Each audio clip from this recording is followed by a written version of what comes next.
Hey folks, Crazy Climber 80 here again. And this time we're going to look at a game called Starhawk. And this was created in 1979 by Cinematronics. And by programmer Tim Skelly. But this is a black and white vector game. And I remember seeing this one in arcades. It's a timed game.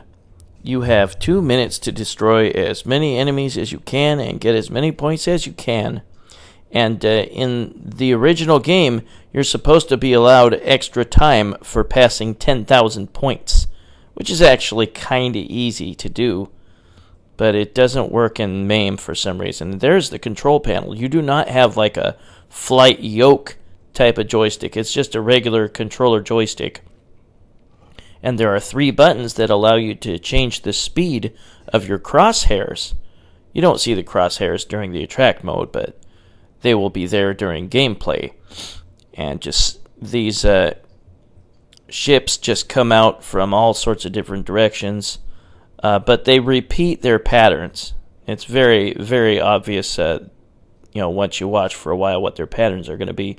And they kind of rip off Star Wars here. There's kind of TIE fighter-like enemies, and you're going through a ravine like on the Death Star.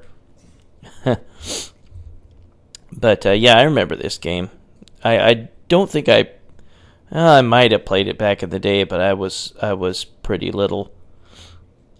But you want to try to remember to go after the more lucrative enemies, and those are the ones that curve to the left and right. We'll go ahead and get started. See that ship that curved to the left a bit, there will be ones that curve to the right too, those same ships, and they are worth, I think, like 500 points. And then occasionally there will be what's called a command ship, and it will appear, and if it shoots, then it will knock 800 points off of your score. And if you shoot him, you get the 800 back. Or if you shoot him first before he has a chance to shoot, you'll get the 800 and not have to worry about losing any points. But that is the game in a nutshell. That's it. The enemies, you can learn their pattern. They'll fly in the same way, through a certain number of enemies, and it just repeats.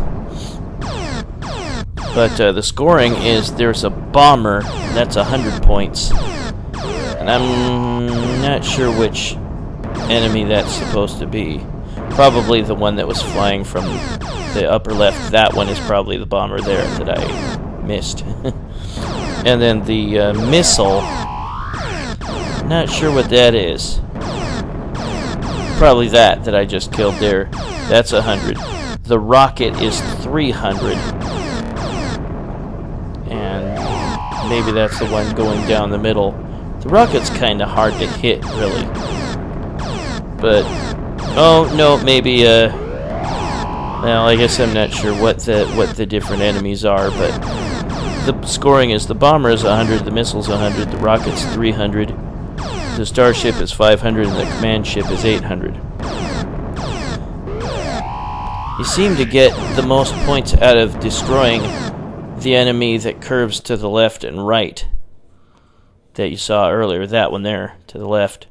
You seem to get the most out of that because it's hardest to hit.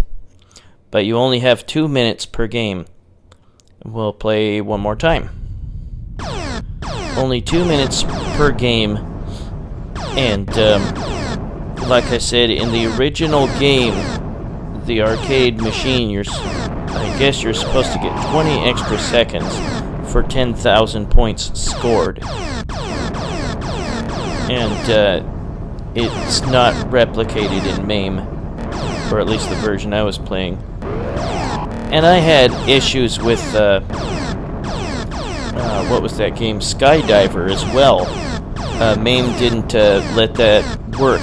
You were supposed to get extra time once you passed a certain score, and it didn't work for some reason.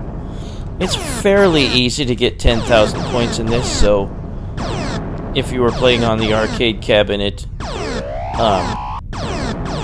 you should at least get a little extra time for your efforts. But yeah, try to go after the enemies that curve off to the left or right. That's all there is to this game. Starhawk, like I said, created by Cinematronics and Tim Skelly, who was famous for a number of other games for like Cinematronics and Gottlieb. But this one's okay. I mean, it's playable. There were a lot of timed black and white games back around this time.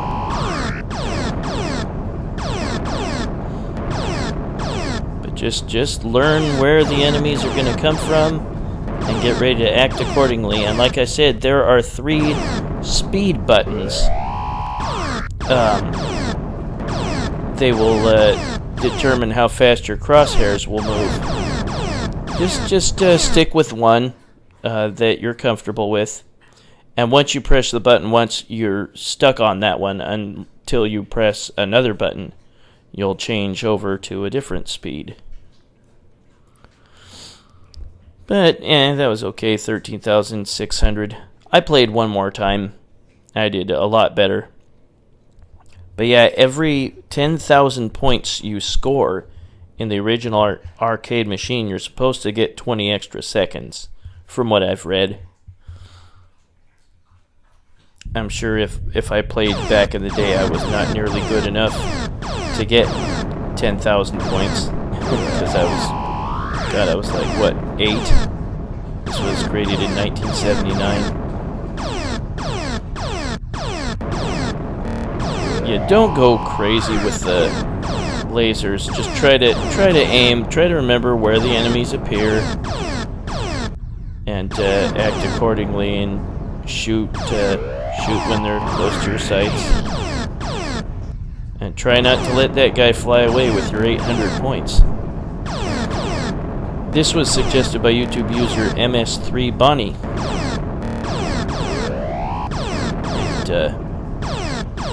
And he had me look at a couple old Vector games, which, sure, I'm happy to look at those, even though one of them was the terrible War of the Worlds.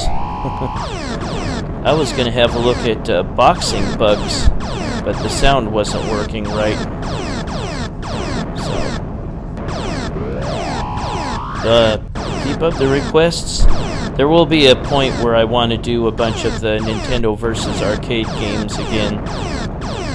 As many as I can do in MAME.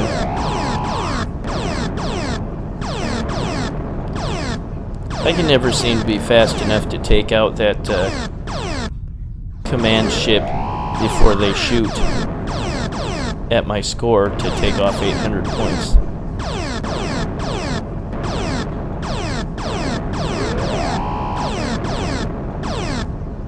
But they will always come from the same direction, always stop at the same place, same for all the other enemies. They'll all have the same flight pattern, they'll all come from the same place.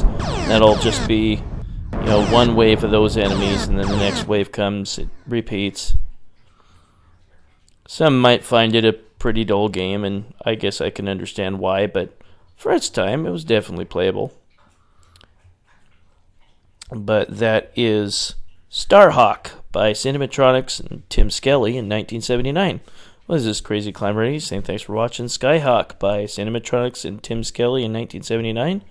And I will catch you later in the future with another video. Hope you had a great weekend, everybody. I'll see you later. Bye-bye.